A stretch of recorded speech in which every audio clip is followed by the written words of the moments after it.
Over the past 20 years, the Friendship Bridge has become the main crossing point along the Nepal-Chinese border and a vital link for the landlocked country. Trucks with Chinese goods of all types trundle across the iron structure that traverses the Boqu River, then make the short 3-hour drive down to Nepal's capital, Kathmandu. The valley is a popular tourist spot for visitors seeking peace from the city and discount Chinese goods from the markets along the road. But the gentle flow of the water hides a dark secret. The river is precariously close to a natural disaster on a massive scale. Dan Banda Shrestha, a villager from one community, showed me the height of the river during a flash flood in 1991. There were trees being carried away, and the Mitri bridge was destroyed. Lalsa bridge was also destroyed. There were small bridges, and then suddenly there was nothing there. When it flooded, I was here. I could smell something.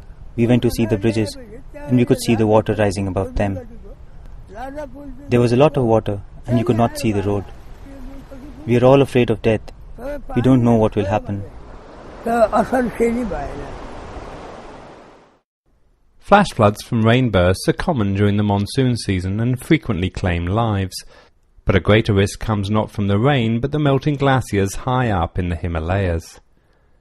Numerous glacial lakes make up the source of the Boqu River on the China side of the border. Glacial lakes all have natural banks made of loose rocks and ice, with a small runoff into the river. If the pressure of the water gets too great, the natural wall collapses. Experts claim that due to climate change, 9 of the lakes in the Boqu Basin are growing at an alarming rate and pose an imminent threat of bursting their banks and sending a wall of water up to 15 meters down the valley and into Nepal.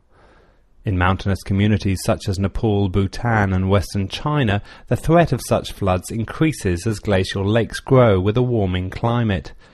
As unpredictable as earthquakes, a glacial lake outburst has a similar effect to a tsunami, sweeping away anything in its path and occurring so fast that there is little chance to escape.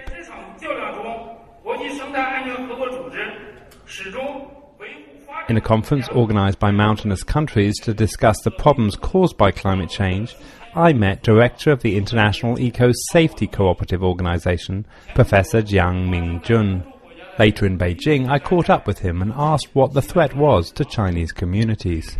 这个中国这个因为气候变化引发的这个灾害啊，应该说形势相当严峻的。青海、四川、西藏也是气候变化的重灾区。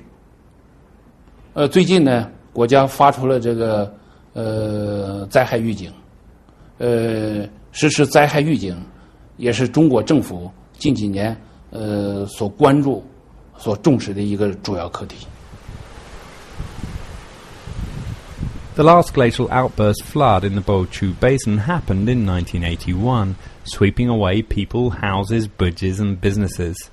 Now, with significantly larger glacial lakes in the mountains above, the next flood could be 3 times the size of the previous outburst. My guide down the Boqu River from the Nepal side was Pradeep Mool from the International Centre for Integrated Mountain Development. I asked him what was the danger that researchers in his organisation had forecast. Up to 7 meter, 5 to 7 meter from the river bed will be flood height.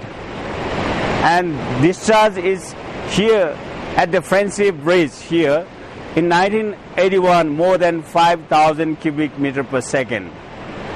And if it happened now again, and if there is another lake like Gangshicho and Lumichimi, one of those big lakes burst out, even the bridge we see behind us will not survive.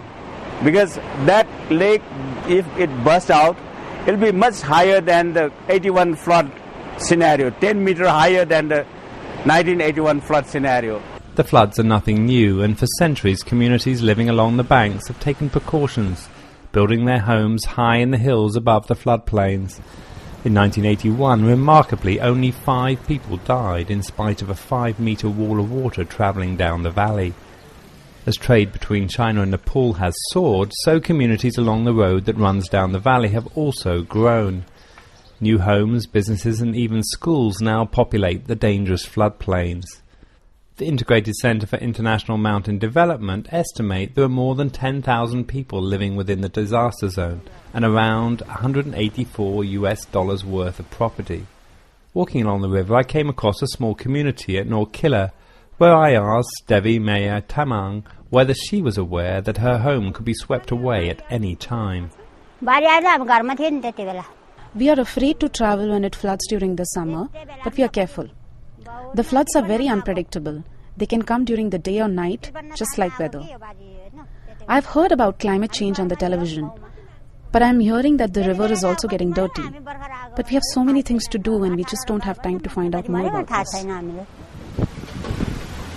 As frightening as the situation sounds, there are engineering solutions that can release water from the glacial lake slowly and reduce the risk. Though in the case of the Boqu River, it requires cooperation between the governments of Nepal and China. Professor Jiang Mingjun has been working on this. 因为前不久，我们在尼泊尔参加高山国家气候变化会议。